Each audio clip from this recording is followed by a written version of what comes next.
Okay, what is up, everybody? It is the Oracle at Mushin here. I'm going to do a reading for the new year for the collective by month, and I'm also going to do a quarterly Oracle card for you and top it off with a Quintessence card for the whole year. And if you want more information on your specific sign in the upcoming year, there's videos for that as well. So we got a lot of ground to cover, so I'm going to jump right into it. While I'm shuffling the Oracle cards super quick, I'm just going to say like this video, subscribe to the channel, check out the description below. You can order a personal reading or just donate for this if you like. But get a personal reading, get a little something something for it. Okay, so the very first Oracle card for quarter one, which is January, February, March. It is Modesty, moderation, humility, keep it simple, lack of pretension, self-respect, sincerity, and respectability. So try to keep a modest approach to everything in the first quarter of this new year, and good things will blossom from that. Now I'm going to shuffle the tarot cards for you, and we'll go through that super quick. We'll also see how modesty relates to these various elements within these cards. But if you focus on modesty for the first quarter, you're probably going to find a lot more peace in your life. We will see what comes up now. So we'll do one more little crossover there. And then we will start with January.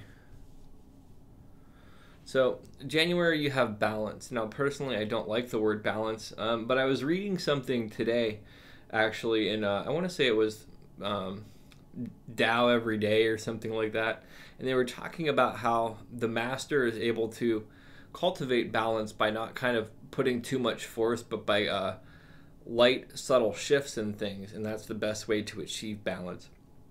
So if you kind of focus on what little subtle shifts you can make at the beginning of the year and kind of refine this concept, you might be better off for the whole year. And honestly, balance ties in with modesty in a big way, because if you make modest changes without trying to swing one way or the other too much, just gradual subtle changes in your life, big things will come of it. I talk about this in the philosophy of natural change on my other podcast, but it really is kind of about very powerful circumstances. Like sudden shifts in big ways are often traumatic, but these small incremental changes are normally more uplifting and sustainable. So we will move on to February. Okay. And you have the Three of Arrows. So arrows in this deck is relative to swords in traditional tarot. And this is the Three of Swords, which is kind of the heartache card. And it says jealousy. So I would say that in this, modesty in regards to jealousy is kind of about having a realistic perception of situations. And a lot of jealousy stems from low self-esteem more than anything. And if you're engaging with people who are constantly creating jealousy, or triggering your jealousy, I should say, because they're not creating it, you're participating in it, then the low self-esteem is what's keeping you in that circumstance. Also, arrows, they're a symbol of mind, and if you look, the mind is what's disrupting the heart, and it's kind of bursting into flames. So flames are a symbol of creativity. So your thoughts are creating the pain in your heart. And I think when people begin to understand that their heartache isn't relative so much to the people that they're hurting for, but the thoughts that they've created about this person and kind of their own story that they've cultivated, they're able to free themselves up more. So in the month of January, there's going to be some heartache, or February rather, which is unfortunate because of Valentine's Day. And I would say that this isn't across the board, and it doesn't even have to be romantic love. Your heart can ache for lots of other reasons, and there can be jealousy for lots of other reasons, and your mind can impact your feelings for a lot of other reasons. So for February, the message there kind of is, see how your thoughts are impacting your emotions and try to find a more central point by cultivating some modesty by trying to find that center point. So now we will move on to March. And it's interesting. You have the 7 of arrows, and it is insecurity. So green is relative to the heart chakra. Heart chakra is relative to kind of love, compassion, connection. So it's interesting because it kind of echoes this even further. And again, it's these thoughts impacting this robe of the heart that they're wearing. So it's really this loss of self, and jealousy and insecurity are intrinsically linked too, because if we're jealous, it can cause feelings of insecurity for a long time. So if we kind of nip the jealousy in the bud, we still might be feeling insecure. The best way to deal with insecurity is really evaluate yourself, get in tune with yourself on a deep level. But then also, like, some of these things aren't stuff to avoid. There's stuff to confront. There's this approach kind of in New Age circles sometimes that we need to like be ostriches and bury our heads in the sand because we don't want to deal with reality. And that doesn't serve anybody. It can actually hurt you way more, because if you're not being conscious of kind of the darker elements of you, they gain control. If you're not aware of your shadow still functions. It's just doing it behind the scenes. So for the first quarter, it really is to achieve some balance, look at these things, the insecurity and the jealousy, and temper all of that with some modesty. And if you make modest changes to how you feel about relationships and your own personal security, you will actually go back to this center point of balance. So I'm going to set these aside for now. I'm going to need them later for the Quintessence card. And I won't subject you to me adding that up when I do it. And we will go back here. And again, I would say check out the description below and leave a tip, book a reading, anything fun like that. Check out my blog. So you have Revolution for the second quarter. Let me see what this one here says. Transformation, a radical change, giving up the old way for the new, a quantum leap. So it's kind of interesting how I talked about maybe not wanting to make these drastic shifts because it can be destabilizing. And in this, it's kind of saying that that's going to occur as a natural process. So one of the things, if we're ending in insecurity in March, and the thing about insecurity is it can lead to a deeper sense of self. Like all of our unpleasant emotions and unpleasant feelings that we might get from circumstances can lead to better stuff if we lose our addiction or attachment to them. So we are going to move into April, and we have the wheel. And the wheel is all about kind of the cyclical nature of things. And it's also kind of about seeing things in a larger cycle. So tying that into the previous month of balance, jealousy, and insecurity, the wheel of that is when we feel those things, we can be certain that if we cultivate the right attitude, that we're going to be on the other side of it before long. Everything is this giant cyclical thing, and we can get better experiences. It's just a matter of how we kind of program reality by our thoughts and by our choices and by our actions. So the wheel is really calling you to start a new cycle. Start the cycle in a more uplifting way. We're familiar with like, help, my life is spinning out of control, but we forget that your life can spin into control.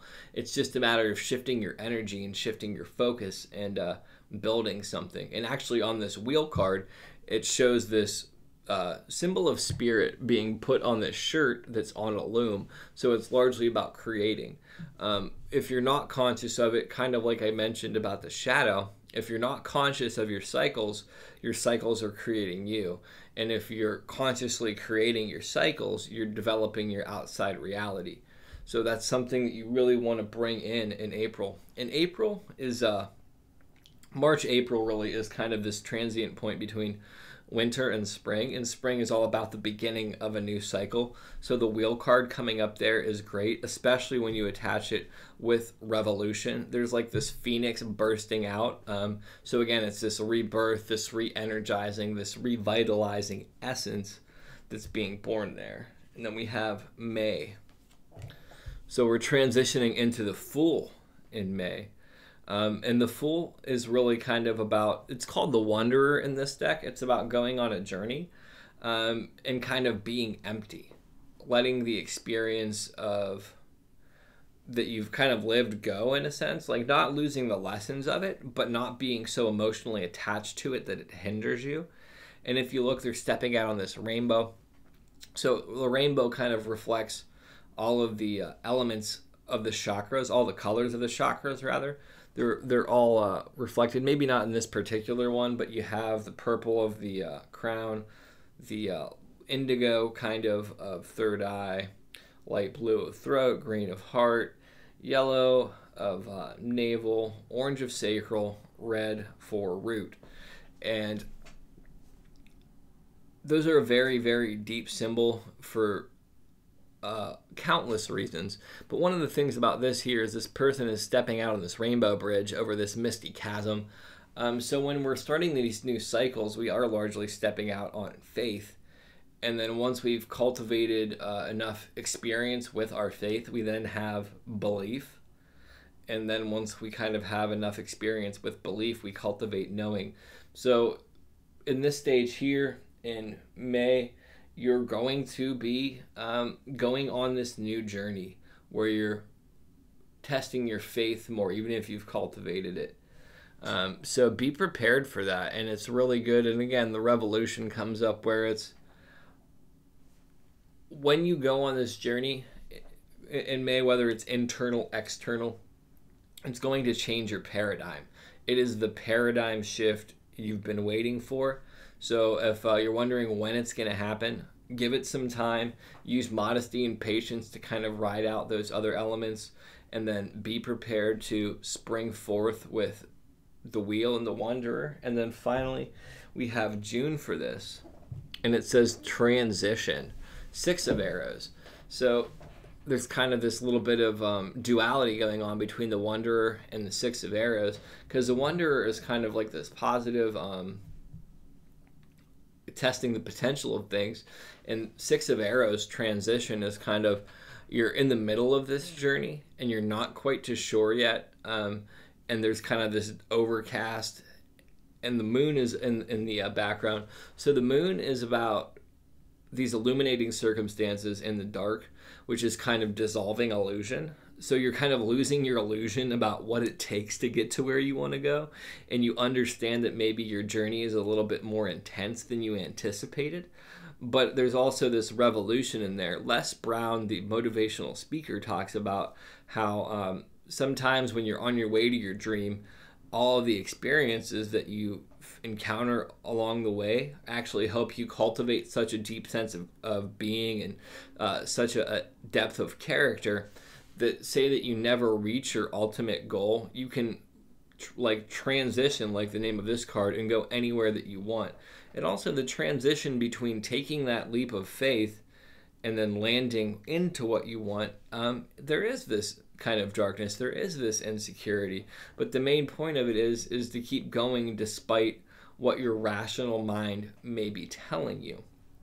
So I'm going to kind of condense these real quick, but the main concept of that second quarter is be prepared for a new cycle, get ready for the journey, and understand once you're on that journey, might take a little bit more time and it might be more trying than you think, but things don't occur on our timeline. They occur on the timeline of the universe or higher power or whatever you need to call it.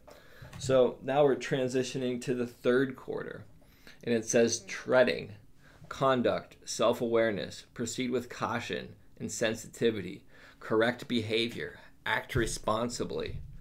So this card here is kind of calling to light that in the third quarter, now that we're on this journey and this person kind of is still traveling, the moon's still up, that we have to be aware of how we're presenting ourselves, how we're presenting kind of the lessons that we're learning along this way, and how we're showing up to life. And we need to be mindful of the steps that we're taking. So when we begin on a journey, the path is kind of wider. But the further that we move along in my personal experience, the more the path narrows.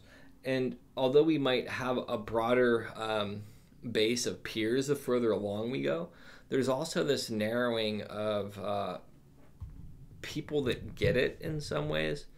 And you have to be mindful of the steps that you take. So that's going to be kicked off with July. In July, we have the mirror. This is a time of deep reflection, reflecting upon what has come up for us, reflecting upon where we've been in this past year.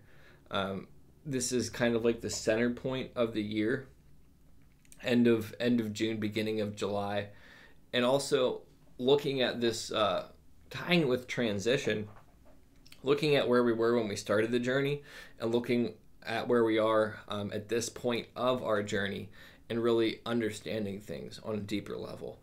The other element of this card is there's water in it. So the water here is relative to emotions, and this siren is kind of calling us to look at our emotions, kind of dragging us down into our emotions, because there's kind of this aquatic side to her. And it's about being comfortable in our emotions but not drowning in them. Also, that's further reflected in the heron. When I see like a heron or a crane as represented in that card, I view it as something that's capable of navigating their emotions in a very balanced way. And that's a good sign, like looking at ourselves clearly and getting this depth of understanding, but still treading mindfully as we look at ourselves and getting this honest, deep look at ourselves. Then we move to August. In August, we have the Ace of Arrows, the Breath of Life. So arrows, again, are relative to swords in traditional tarot. Swords in traditional tarot are relative to air or the mind. So Breath of Life indicates that in August, there's kind of going to be this revitalization of idea, kind of like another paradigm shift of mind, like this huge transition, this huge clicking point within us, and being ready for that to come. But the thing about that, coupled with treading in that third quarter, is kind of being mindful to not get so carried away by our thoughts that we create a displeasing set of circumstances. We need to kind of reflect back to the first quarter and apply that modesty to it, and really get comfortable with that. And when we apply modesty with this revolution, we are going to be treading carefully so we can make the appropriate choices. And then when you tie in this change of mind with the mirror, so this change of thought, of perception, is going to come from self-reflection. So it's going to give us a better way to kind of change our wheel, like I had mentioned earlier on in the reading, and set us up again for a more pleasant set of circumstances. So be prepared for that come August. Then we move to September. You have the Four of Stones, protection. So this is kind of when things are going to be maybe moving more towards a more slower point, slowing down, getting into this more hibernative state. And it's important that we move carefully towards protecting ourselves, because sometimes we can create so many barriers and walls in our lives that we actually end up suffocating kind of the breath of life that's reflected there. So we need to prepare for these seasons that might be a little bit harder to thrive in, but also leave enough space to where there's still movement in our lives. As you notice here, there's these stones, but the wind can still pass through it. So part of having an open mind is kind of having these edifices erected, but still being able to allow new ideas to flow through and see what sticks. There's some green in that card too, which is relative to the heart. There's this blue up here, which is relative to the mind, like understanding that you can maintain some thoughts and keep an open mind. And then there's like this orangish color there, which is kind of your creativity and sexuality. Understanding that you need to protect that in a way too. And you do that by not investing in people that are unhealthy for you. And then also by just making sure that you're consciously creating and not being overly critical. It's a deep thing that we have to do, but you have the ability to do it. It's just, again, moving through it carefully, mindfully, and with vigilance and diligence. And before I do this last set and then do the Quintessence card again, I just want to remind you to like this video, subscribe to my channel. I want to break 1,000 subs this year with this channel, hopefully sooner than the end of next year, hopefully within a month or two, break 1,000 subs. And that's all on you guys. I provide high quality videos and you dig it, go ahead with it. Also comment, ask me some questions, and if I feel compelled to, I'll answer them in the upcoming videos. Check out my other stuff below. Check out the podcast version of this, Tarotcast, Tarot to Go. Get involved. Like, this can be a lot more inclusive, but you have to include yourself. So is life. We're going to transition these over here now and come into the fourth quarter. And the card for the fourth quarter is Deliverance. And it says release, relief, a fresh approach, liberation from obstruction, finding a solution, exhilaration. So this is interesting because I was kind of expecting it to be a different card, and that just goes to show you that sometimes things can be different than we assume they are. So this is kind of this tension and release of treading. Like, there's been a lot of dynamics in the cards. So we had Modesty, Revolution, moving carefully, and then there's this Deliverance where there's this big expenditure of energy and this big opening up that's come. So we protected ourselves here, but also we're kind of, by being mindful and creating this protection, we're released of the burden of having to worry because we know that we're safe.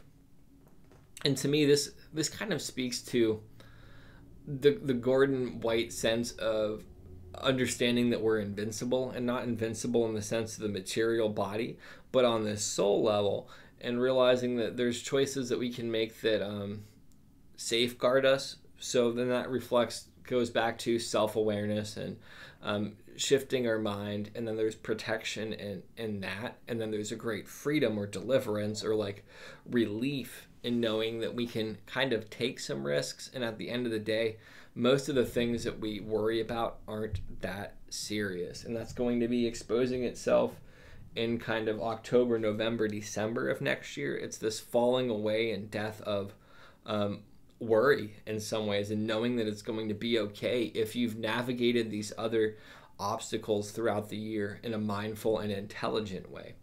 Because I'm going to say this, then I'll get to the reading, because tarot is more about presenting you with the ability to make better choices than it is about determining the future. Like, I don't have this fatalistic approach to tarot reading where this is definitively what's going to happen. It says if you do this or if you focus on this, then you can be better positioned to make choices which are more fulfilling for you, or more likely to give you experiences that you might like more so. So we have the Seven of Bows that comes up, and that is clearance. So that's coming up in October, and it's kind of clearing the way for new things to come. As you can see there's this fire, and there's kind of this smoke pouring off of it. Again, fire is about creativity. So this creativity on the horizon is being allowed to exist because of clearance, and kind of tying in with the open mind thing. When you build a fire, you have to have enough kind of space for things to take root, or for oxygen to flow in, rather, for it to begin to build the fire. So when you kind of have this protection, but there's still space for oxygen to get through, it's much like this. So when we have an open mind and we kind of hold fast to certain ideas that we really resonate with, but we kind of allow them to be impacted by the external environment, sometimes that's going to be where this big spark and the breath of life takes place. And it's this could kind of be seeing the smoke before we have this big fire and getting to the root of how clear that we are from the previous months of everything. And just being ready for that shift. And if I'm not mistaken, in this deck, bows is relative to wands. In traditional tarot, wands are fire, and that is about creativity, as I had mentioned. The other thing of this is clearance. If you look at it, there's this deeply rooted tree there. And for me, the more we kind of expand and root and grow, the more clearance we have to be stable and kind of branch out quite literally and make different choices. So that's a very good thing. And one last metaphor from this card: if you have this big tree growing, it needs to have clearance in order to be able to grow. So sometimes some of the destruction that we face in life is kind of like this fire clearing the way for other things to take shape. And you have this empty plain here, this rain, and it's creating that, in my mind at least. Now we transition to November, and you have the Three of Stones, creativity. If I'm not mistaken, stones in this is relative to Pentacles. Pentacles is relative to material, earth, and all of that kind of stuff, material possession. And tying in with the fire here, it's kind of saying that this fire, this creativity is going to be grounded in your reality. This woman has these roots coming out of her feet as well. Like, she is literally rooted in her creativity here, and she's being birthed from the earth as well. And then there's this like Stonehenge symbol there, kind of like creating, being this religious ritual, and not religious, I shouldn't say that, spiritual ritual, but then also looking at how the green is kind of encompassing lots of elements there, how much the heart is infused in that creativity, and how much more stable it makes that creativity. So that clearance allows some of that creativity to take shape, and there's still this openness here for new ideas to blow in. Very, very beautiful card. And Deliverance, tying into that, is all of this openness, all of this stuff is creating, and it's also the manifestation of kind of what you've wanted to infuse in your year. And if you haven't already, I'm going to suggest that you make pick one or two words that you want to instill in your life, rather than picking these lofty resolutions and things like that. For me, my words actually are root and expand. So it's interesting to see that this card came up here and that the expansion is there as well. I just find that to be a better process personally. Do whatever suits you though. And then we will close it out with December. Oh man. And we have the Guardian. So Deliverance in regards to the Guardian, and it's interesting because it kind of ties in with the stones here. On my personal journey, this is the Devil card in traditional tarot as well, which is relative to like addiction and unhealthy attachment and all of this stuff. So to me, what this is representing is, in order to move forward into 2020, we're going to have to face kind of our addictions, our unhealthy attachments, our all of the stuff that we haven't been. It's all of the greatness of 2019 and all of the good things have led us to having to face some of our deepest, darkest fears at the end of it.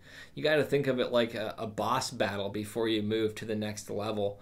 The other way that you can look at this too is that the skeletons in your closet are just that. They're just kind of bare bones. There's no flesh to them. They're kind of immaterial, kind of like this Guardian, where it's just a skeleton, and we're kind of animating it with our own intentions and our own beliefs and misconceptions about it. So I'm going to do the Quintessence card for you now. I wasn't going to do it live, but I guess I will. So let's see. So we had balance, insecurity, jealousy. So I got to add these up real quick. And in case you don't know, a Quintessence card is the numerological sum of the cards. We have 14, we have 7, we have 3. So that would be 24. Okay. Then we have 6, 0, and 10. So that's 16 plus 24. So that's 30. So we have 40. Then we have 12, 1, 4. So that would be 17. So that's 57. Then from 57, we will add 7, 3. So that's 67. 67 plus 15. So let's see. That's 77. That's 82. So we can reduce it down to 10 or 1. And we're going to go with 1. Just because that's the most direct, simplest version of it. So this is kind of the principle of the whole next year. And we have 1, the creative. And I'll read to you real quick what the creative says. The active yang principle, strength, tenacity, dynamism, inspiration, heaven, masculinity, authority, father. And if you look here, there's this kind of clarity of the of that symbol in the yin yang, and that's saying we kind of can create stuff, and it goes back to that balance. It's kind of this unification of all things and seeing the yin yang as a total symbol, not the opposing sides. You have these 2 empty circles here, which is relative to the full and kind of being the cosmic egg, and this ability to imprint or fill it up with whatever we want. There's this all of these colors of the chakra here. The hand has these symbols of the universe, kind of saying the universe can imprint itself however we want. I want to say too that if you don't like the father concept or the authority or the masculine male image that it's portraying, that's kind of something that needs to be healed up in some ways. I think that oftentimes in the new age culture, male energy gets a bad rap, and I think that we do need to incorporate the female more obviously, but we also need to get a less toxic view of masculinity. Talking so much about the toxic masculinity and not the positive elements of masculinity as a whole actually is detrimental, and focusing on patriarchy being bad and how matriarchy is a solution is unhealthy too. There needs to be this interdependence of both of them upon each other in healthy balance. And the creative is going to really say largely next year, we can create what we want if we're willing to learn the lessons that we need to hear. And I understand that that's very, very basic. But here's the thing.